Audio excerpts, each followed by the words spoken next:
The most lethal weapon against the shadows of despair is not a blade of steel, but the thunderous roar of a soul that has discovered the ultimate secret of existence through the magic of a belly laugh.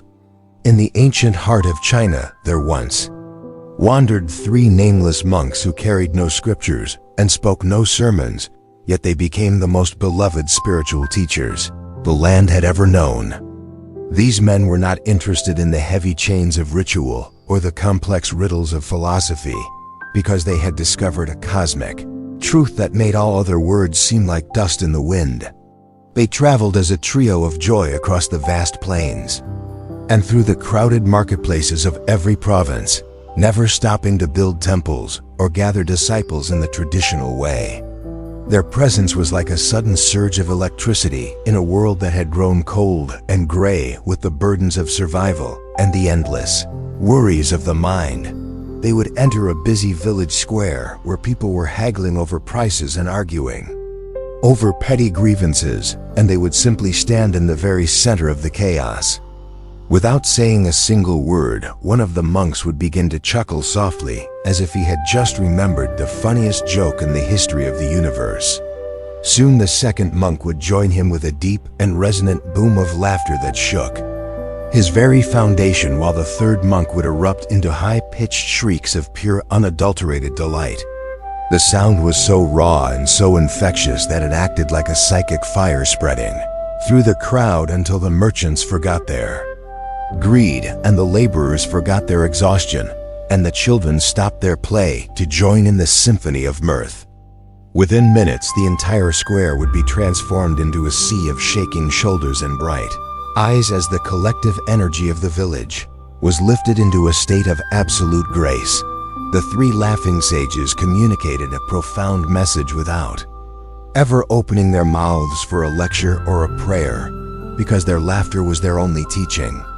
They wanted the world to understand that life should be taken only as a magnificent opportunity to celebrate, and that every problem we face is merely a part of a grand cosmic joke that we are often too serious to perceive. They were loved and respected because they didn't ask anyone to change their lives through fear or guilt, but instead, they showed them that joy is the ultimate state of being. For many years, they drifted from town to town like a warm breeze leaving behind a legacy of light and laughter that lingered long after they had vanished down the dusty roads toward the next horizon. They never stayed too long in one place because they knew that their mission was to awaken the spirit of joy in as many hearts as possible before their time on this earth was finished. The ultimate test of their philosophy arrived one crisp morning in a small village in the northern province, when one of the 3 monks unexpectedly passed away in his sleep. The news spread like wildfire through the community, and the villagers came running from the fields and the workshops to witness the reaction of the 2 remaining sages. They expected to see a scene of profound sorrow and mourning, with the surviving monks weeping over the loss of their brother and perhaps offering somber prayers for his soul. People gathered around the small hut where the body lay, with their heads bowed in respect and their hearts heavy with the melancholy of death. But to their absolute astonishment, the 2 remaining monks were not crying at all, but were instead laughing harder and more intensely than they ever had in their entire lives. The villagers were shocked and even a little angry at what they perceived as a lack of respect for the deceased friend who had traveled with them for so many decades. A few of the elder townspeople approached the 2 laughing men and asked them why they were not mourning for their friend, who was now silent and cold. For the first and only time in their long journey, the monks actually responded with words to explain the brilliance of the situation. They told the crowd that they were laughing because just the day before their brother had proposed a bet on which one of them would die first, and the old rogue had managed to win the wager. He had left them behind with one final display of his mastery over the illusions of the world, and they were celebrating his victory with the only tribute that made any sense to them. The tradition of the time required that the body of the dead be washed and his clothes changed before he was placed upon the funeral pyre for cremation. However, the deceased monk had left a very specific testament stating that he must be left in his old tattered garments, because he had never allowed the filth of this world to reach his soul through his laughter. He wanted to enter the fire exactly as he had lived his life, which was in a state of pure and unbothered simplicity. So the villagers obeyed his final wish and placed him on the wood, while the two survivors watched with wide grins and sparkling eyes as the torch was lit.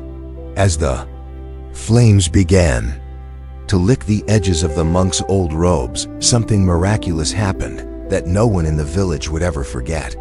Suddenly, a thunderous series of explosions filled the air, and the sky above the pyre was filled with 1,000 brilliant colors as fireworks began to shoot in every direction.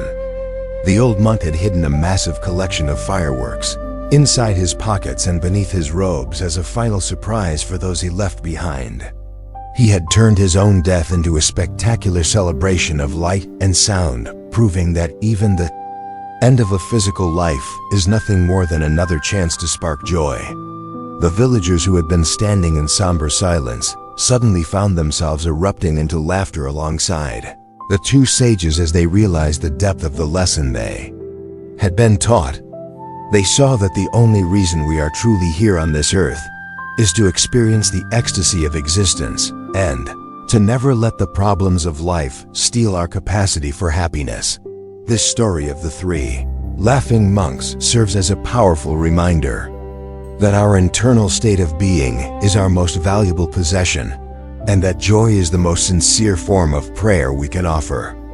It suggests that when we face a mountain of obstacles or a valley of shadows, we should look in the mirror and laugh the problems away, because our joy is what makes us truly alive. By choosing to focus on the vibrant energy of the present moment, we can transform our reality just as the monks transformed every village they visited. The fireworks in the pyre were a symbol of the light that exists within all of us when we stop taking the world so seriously and start embracing the cosmic joke of existence.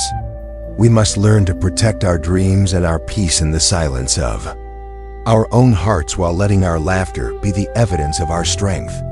In the end, it is not our wealth or our status that defines our success, but the number of times we allowed our souls to roar with the delight of simply being present in the great game of life.